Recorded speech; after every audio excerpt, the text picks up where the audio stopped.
데살로니가후서 1장 11절에서 12절 말씀입니다.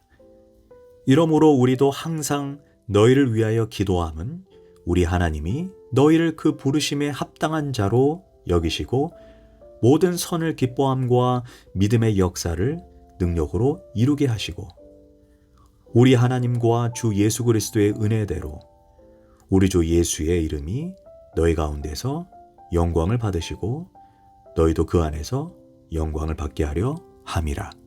아멘. 할렐루야. 오늘도 좋은 날입니다. 데살로니가후서 1장 11절에서 12절 말씀 묵상입니다. 오늘은 바울의 소원, 바울의 기도라는 제목으로 말씀을 나누도록 하겠습니다. 기도가 왜 중요합니까? 기도는 하나님께 내 소원을 아뢰는 것입니다. 한 사람의 기도를 잘 들어보면 그 사람의 인격을 알 수가 있습니다. 예를 들어 당신의 소원이 무엇입니까? 물었을 때 돈입니다 라고 한다면 그는 돈의 노예인 수전노입니다. 당신의 소원이 뭡니까?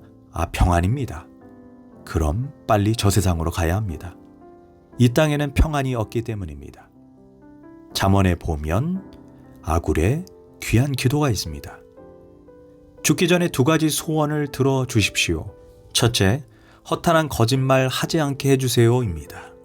남은 생애라도 거짓말하지 않고 정직하게 살게 해달라는 기도입니다. 우리는 온통 거짓말 세상에서 삽니다.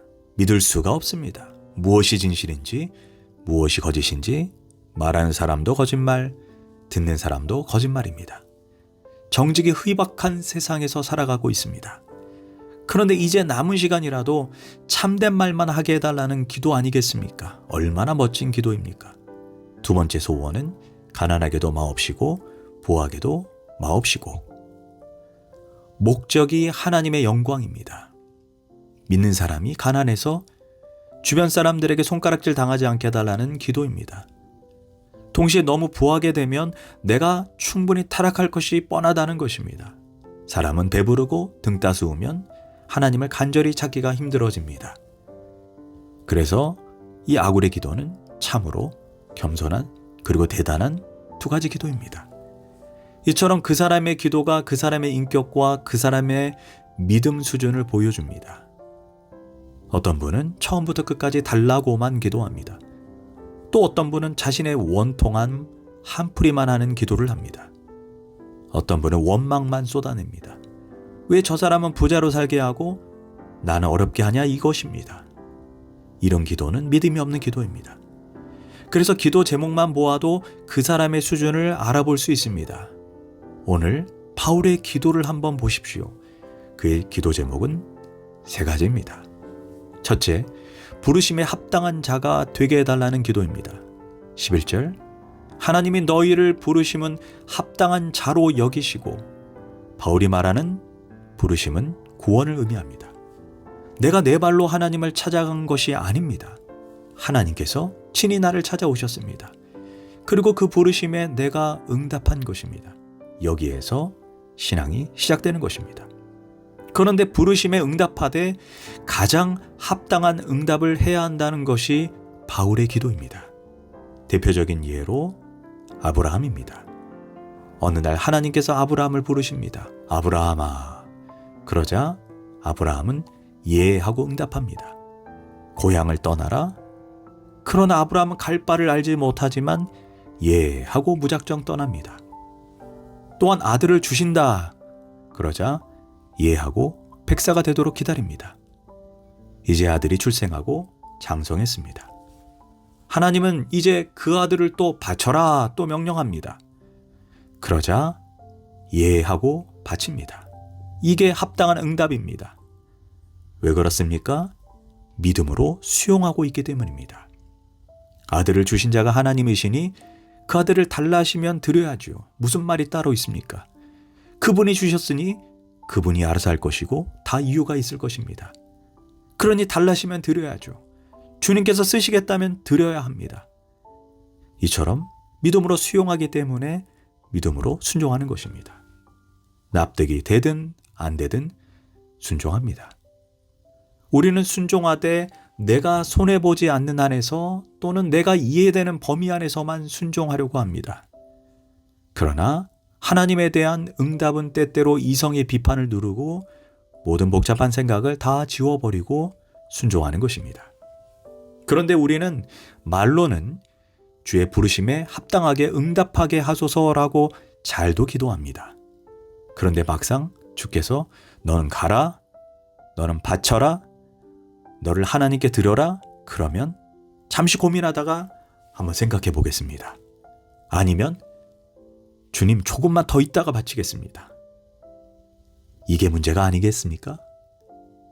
우리는 주의 부르심에 기도만이 아닌 실제로 합당하게 순종할 줄 알아야 합니다.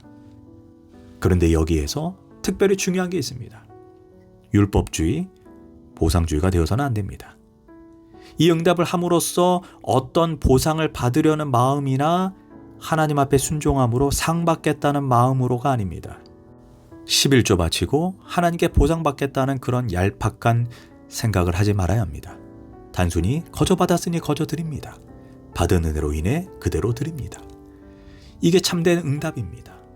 아이들에게 심부름을 시킬 때 예 알겠습니다 하고 선뜻 나서는 아이가 있습니다.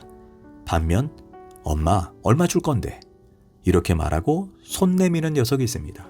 뭔가 잘못된 것입니다. 순수한 마음으로 은혜에 응답해야 합니다. 그것이 부르심에 합당한 응답입니다. 둘째로 11절에서 모든 선을 기뻐함과 라고 했습니다. 선은 의무가 아닙니다. 우리는 흔히 선한 일이라고 하는 것은 의무적인 것이라고 생각합니다. 이것은 참 불행한 일입니다. 우리가 자식을 키울 때 똥기저귀를 갈아치웁니다. 이걸 의무적인 것으로 생각합니까?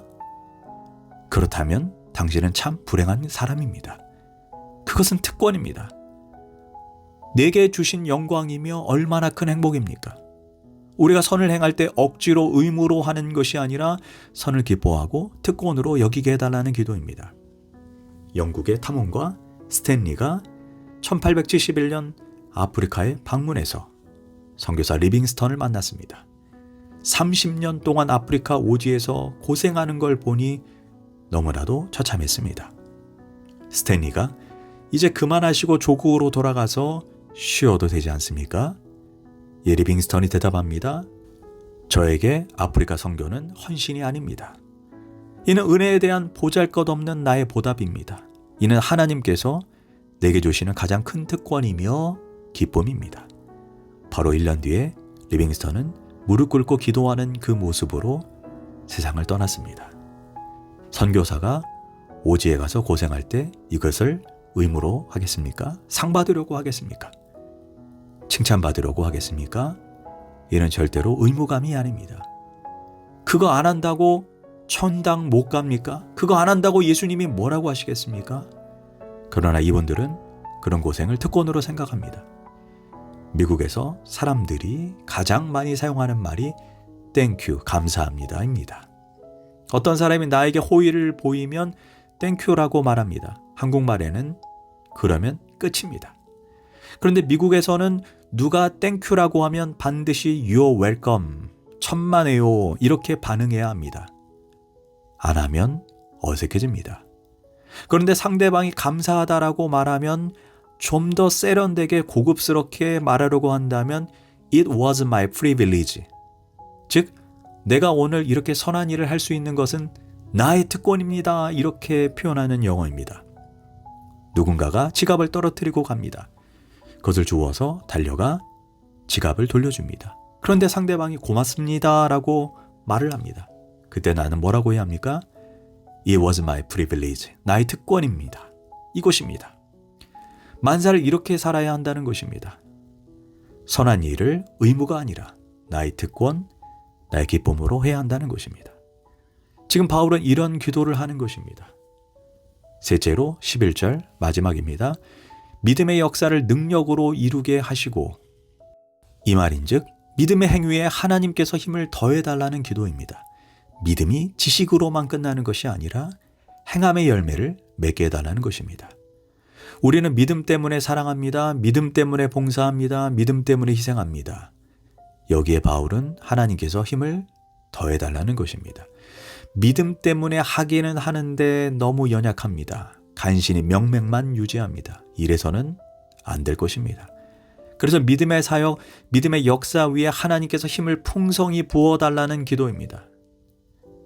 나의 믿음으로 하는 일이 너무 작습니다. 너무 시시합니다. 그러나 하나님의 능력이 늘 함께 해달라는 기도입니다. 그리고 12절에서 이렇게 말합니다. 우리 하나님과 주 예수 그리스도의 은혜대로 우리 주 예수의 이름이 너희 가운데 영광을 받으시고, 즉 우리의 선행, 우리의 사랑, 우리의 섬김을 통해 그리스도의 이름이 영광을 얻게 해달라는 것입니다. 더 나아가 12절 마지막에 너희도 그 안에서 영광을 받게 하려 함이라. 하나님께서 나를 통해 영광을 받게 된다면 자연스럽게 나 또한 그 영광을 얻게 되고 누리게 된다는 것입니다. 다시 말해 모든 기도의 궁극적 목적은 바로 하나님의 영광입니다. 이런 아름다운 기도를 우리도 드려야 합니다. 기도하겠습니다. 하나님, 부르심에 합당하게 반응하게 하소서. 모든 선한 일을 기쁨으로 감사함으로 하게 하시고 또한 행함이 있는 믿음이 되게 하소서. 예수님의 이름으로 기도합니다. 아멘.